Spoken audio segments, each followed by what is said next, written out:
England, Saudi, Ireland, Scotland, Wales, doesn't matter. If you can fight, you'll get there.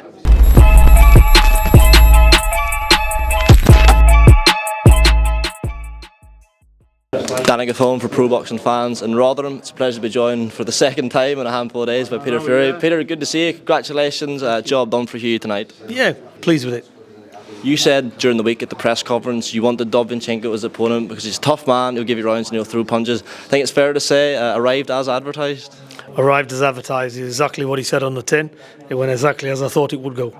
There was always going to be a degree of ring rust to shake off for Hughie tonight. What did you take from the performance, both good and bad? What were some of the positives? What were some of the things that, right, we need to go back and work on this over the next few weeks? There was some nervous energy in there. His legs felt tired.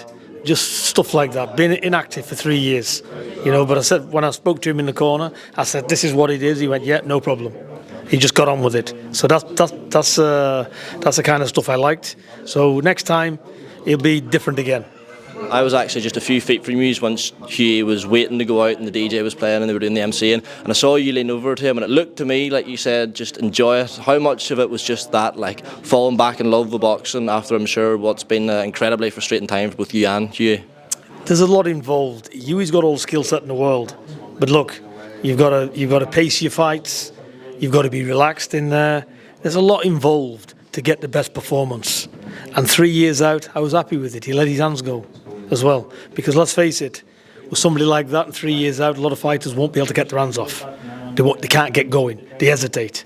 But there was none of that. He was putting his shots together nice, putting combinations in, landed some good shots as well. So yeah, I was happy with his performance. So is that something you talk about? A lot of fighters, if they had that sort of layoff, they'd not be able to get the shots off. So is that something you don't think can be replicated in sparring? You think there's nothing that can, prepare you for an actual live fight with someone who's coming trying to win? Oh, exactly. There's no substitute for getting activity under them lights. It's real, little gloves on.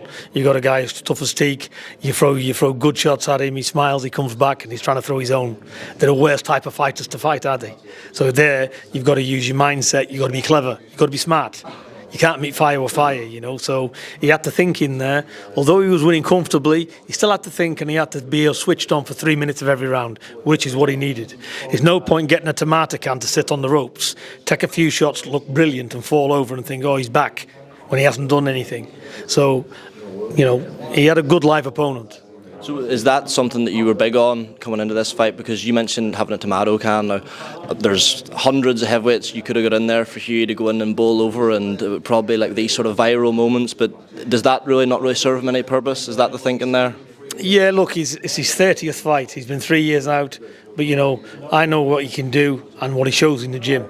So this level opponent, a lot of people said, this is a bit of a task. This guy's a banana skin. And he would have been if he hadn't have been switched on. So it was a good comeback fight and he'll learn so much from it. Just a couple of quick ones from the rest. Not learn, but shake so much ring rust off. And there won't be much of a break because he's out again in May, so back into the gym, Monday, Tuesday, I'm guessing? Yeah, exactly. He'll be back in the gym and he's back busy, back fighting. Just a couple of quick ones before I let you go, Pete. We saw Fraser Clark bouncing about here, and I follow you on Twitter, and you were like singing him and Fabio's praises for their British title fight.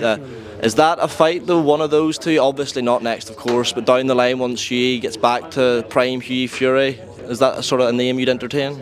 I think Hughie, once he's back, will be in with anybody.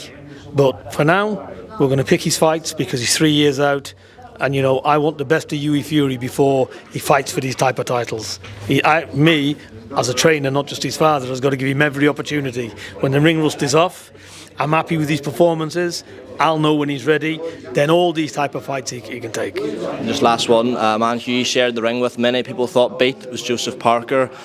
Is it almost frustrating in a way? Do you think it sees that as like people talk about these like butterfly effect moments? Like if you had look at what's gone on for Parker having these big fights in Saudi. A lot of people had Hughie winning that fight. Is that something that you ever look back on and think like, what if we'd actually got what we deserved that night? Do you know what it is? I don't regret. I don't look back. I look forward. Looking back is a waste of time. I can't do nothing about yesterday. I can change tomorrow.